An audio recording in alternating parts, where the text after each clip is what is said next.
حضرات علماء کرام، محترم بزرگوں، عزیز دوستوں، آج 25 اپریل سن 2002 عیسوی ہم یہاں کراچی پاکستان میں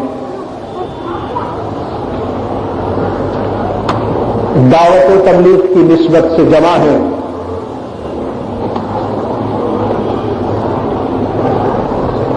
بہت ہی مختصر سے وقت میں یہ ملاقات طے پائی اور ایک دن کے اعلانات پر آپ دوستوں کو غالباً مطلع کیا گیا اور آپ تشریف لائے۔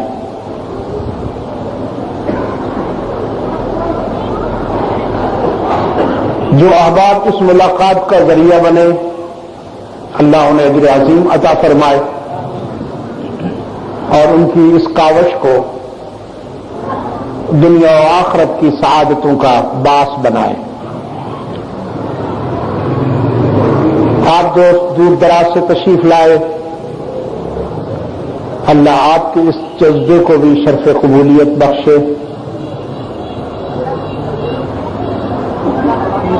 آج کی ملاقات کے لیے کتاب اللہ کا وہ حصہ بنیاد ہے جس کی تلاوت اور سماعت کی ہم نے ابھی سعادت حاصل کی۔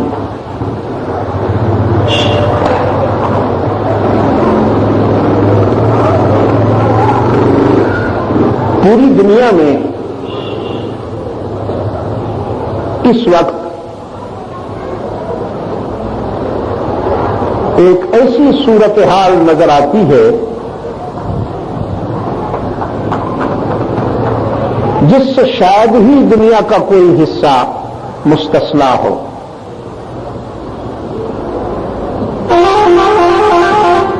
توجیہات مختلف ہیں، لیکن اس صورتحال سے پوری دنیا دوچار ہے۔ کوئی فرد بھی اس سے مجھے بچا ہوا دکھائی نہیں دیتا، اور وہ صورتحال ہے اضطراب، بے قراری۔ ڈاکٹر حضرات کہتے ہیں اس وقت سب سے بڑا مسئلہ ڈپریشن کا ہے۔ وہ اپنے مریض کو بار بار تلقین کرتے ہیں کہ ڈپریشن سے بچیے۔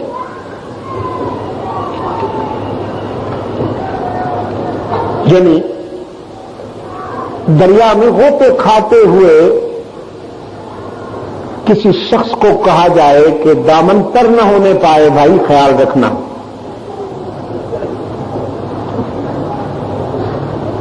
جب وہ قعر دریا میں گرا ہوا ہے تو تر دامنی سے کیسے بچے گا؟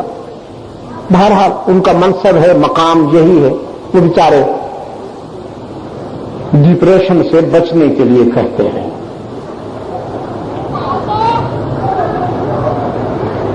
سیاستدان کہتے ہیں کہ یہ بے قراری اور اضطراب اس لیے ہے کہ ہم چونکہ کرسی پر نہیں ہیں، جب ہم آئیں گے تو بس ہر طرف سکون ہوگا، امن ہوگا، ہریالی ہوگی۔ بیمار ہوئے جن کے سبب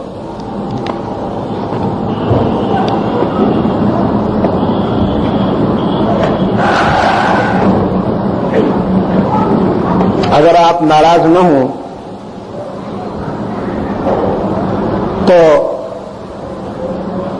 میں اپنے خصوصی اوقات میں ایک دعا کیا کرتا ہوں، اگرچہ وہ میرا اور اللہ کے درمیان راز ہے۔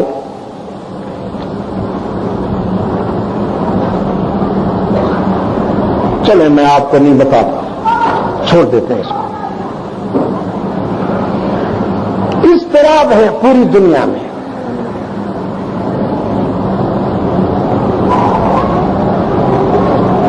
سپر پاور صاحب ہیں ایک،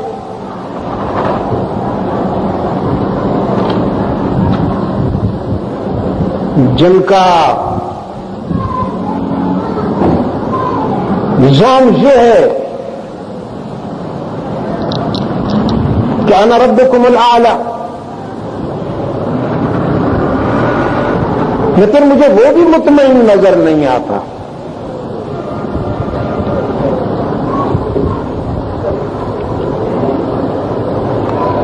ہمارے یہاں تو لوگ کہتے ہیں غربت اور بے سر و سامانی وجہ اضطراب ہے، مغربی دنیا بڑی مطمئن ہے. یہ صحیح نہیں ہے. میں نے مغربی دنیا کو قریب سے دیکھا، بار بار دیکھا.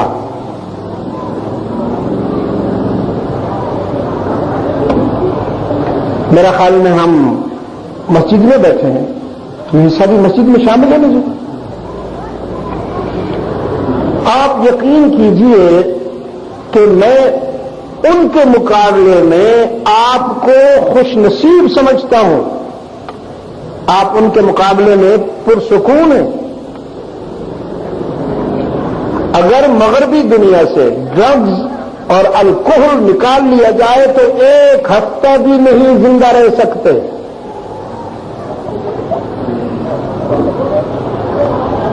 ابھی تک آپ میں سے کچھ لوگ ہیں جو بغیر ٹیبلٹ کھائے، بغیر انجیکشن لگائے سو جاتے ہیں.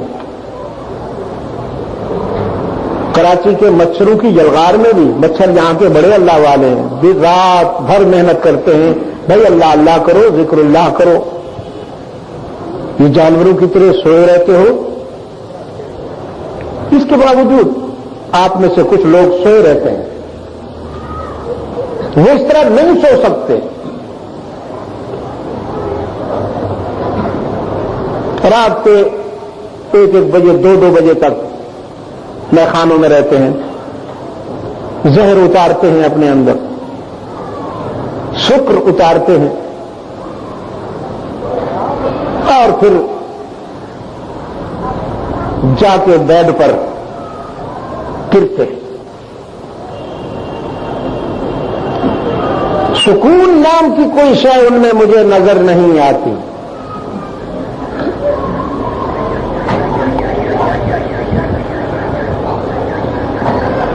اس سلسلے میں جب میں نے قرآن کریم سے رابطہ قائم کیا تو یہ کتاب زندہ ہر دور کے امراض کی تشخیص بھی کرتی ہے، علاج بھی بتاتی ہے. آپ نے تو ابھی تک یہ آزمایا نہیں.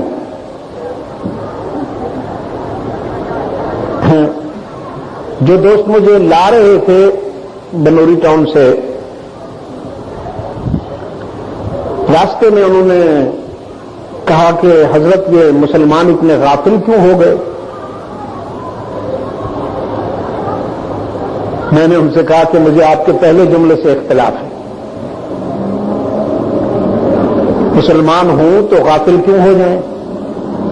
پہلے مسلمان بنے، پھر انشاءاللہ غفلت خود بخود چلی جائے گی. مسلمانوں والا نام رکھ لینے سے کوئی مسلمان تھوڑی ہو جاتا ہے. کسی مسلم گھرانے میں پیدا ہونے سے کوئی مسلمان تھوڑی ہو جاتا ہے. ٹائٹل سے کچھ نہیں ہوتا بھائی، نہ سٹائل سے کچھ ہوتا ہے. اسلام ایک مکمل شناخت ہے، یہ بچوں کا کھیل نہیں ہے.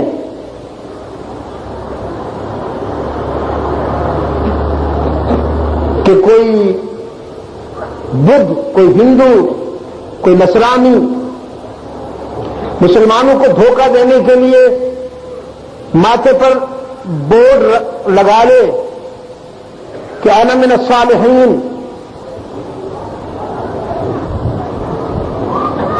انا من الاماثل انا من المسلمین. اور اسلام اس کو اپنا سمجھ لے، ایسا نہیں ہے. یہاں بھی ایک کسوٹی ہے.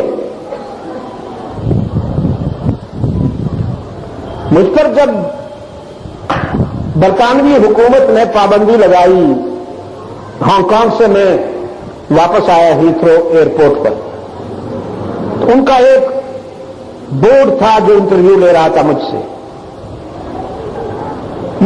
مجھے حیرت ہوئی کہ وہ یہ سوال بار بار دہراتے رہے کہ آپ قادیانیوں کو مسلمان کیوں نہیں مانتے، جبکہ وہ خود کو مسلمان کلیم کرتے ہیں.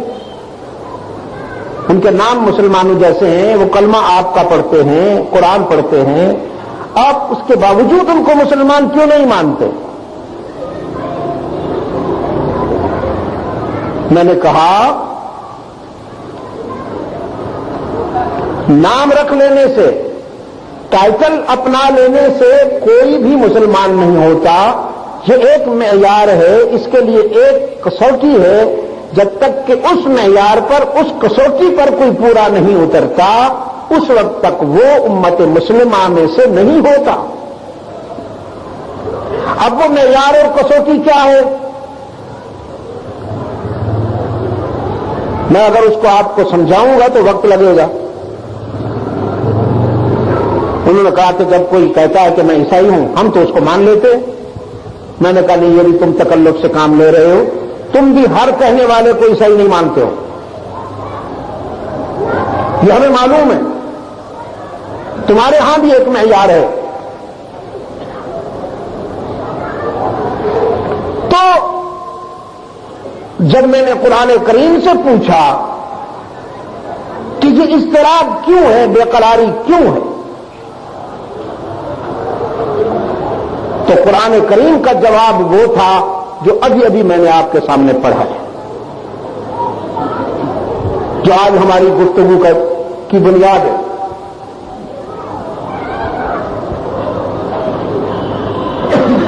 مجھے دوسری قوموں سے کوئی بات نہیں کرنی ہے، میں اپنی برادری سے بات کر رہا ہوں. تمہیں کیا ہو گیا؟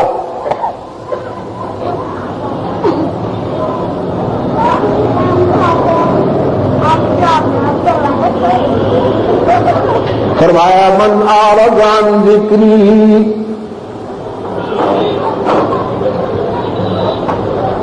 جس نے مجھ سے تعلق توڑا. من اعرض عن ذکری، مجھ سے تعلق توڑنے والا، فإن له معیشة ضنکا، زندگی کے عذاب میں مبتلا ہو جائے گا. زندگی عذاب بن جائے گی ان کے لیے.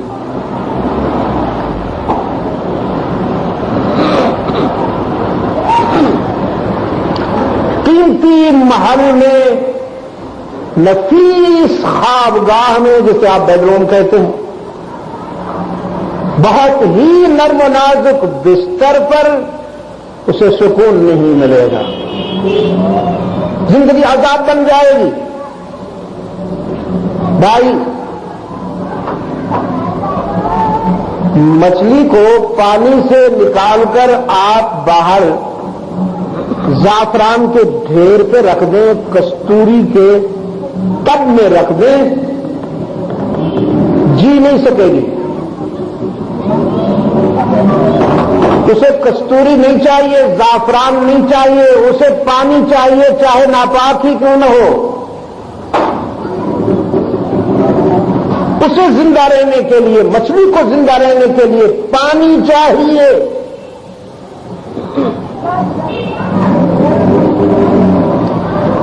آپ کے اطمینان کے لیے اللہ کا تعلق چاہیے. اس کے تعلق کے بغیر آپ کو سکون نہیں ملے گا. کوٹھیاں مل جائیں گی، بنگلے مل جائیں گے، بینک بیلنس ہو جائے گا، موٹریں نئے نئے ماڈل کی مل جائیں گی، فیکٹریاں شاید آپ بنا لیں گے، سب کچھ مل جائے گا، لیکن سکون نہیں ملے گا.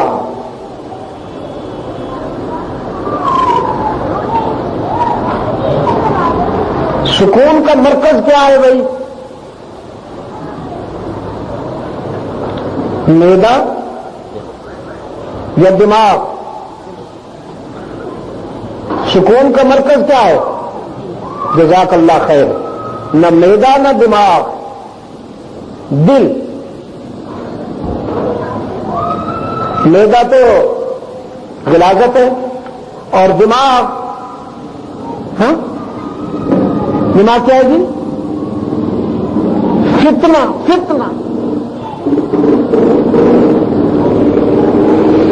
گزر جا عقل سے آگے کہ یہ نور.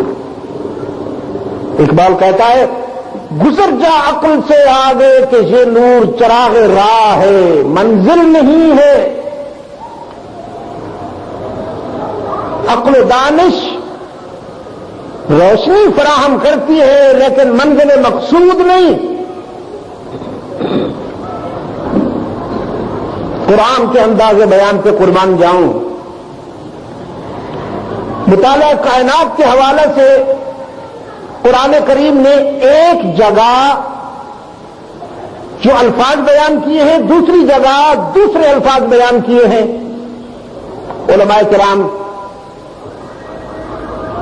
یہ بڑا نازک سا سفر ہے، اس میں میرا ساتھ دیں گے.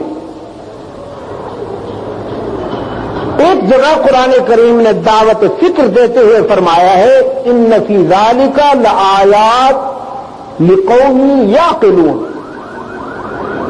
یہ سب کچھ بیان کرنے کے بعد قرآن کہتا ہے یہ ساری دلیلیں، یہ سارے شواہد عقل والوں کے لیے اللہ کی معرفت فراہم کرتے ہیں، اہل عقل کے لیے. اگر میرا بس چلے تو میں آپ کو کہوں رخ ادھر کر لو اور میں وہاں منبر میں جا کے بیٹھوں، یہ آئندہ ایسا نہ کیا کیجیے. باہر کا چھوٹی سی آواز بھی آپ کو یہاں پریشان کرتی ہے. اگر ہم اندر ہوتے تو زیادہ اچھا ہوتا.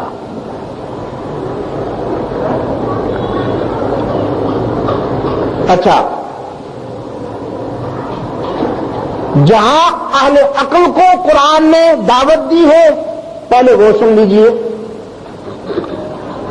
فرمایا ان فی خلق السماوات والارض واختلاف اللیل والنہار وما انزل اللہ والفلک التی تجری فی البحر بما ينفع الناس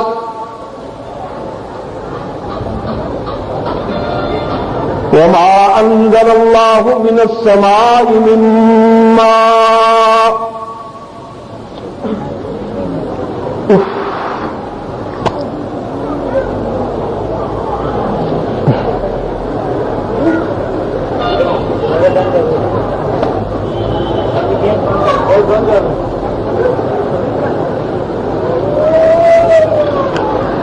ان فی خلق السماوات والارض واختلاف اللیل والنہار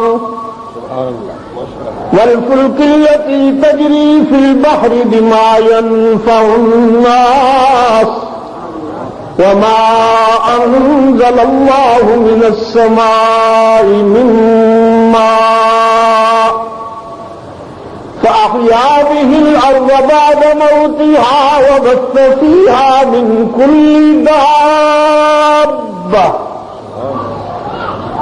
وتصريف الرياح والسحاب المسخر بين السماء والأرض لآيات لقوم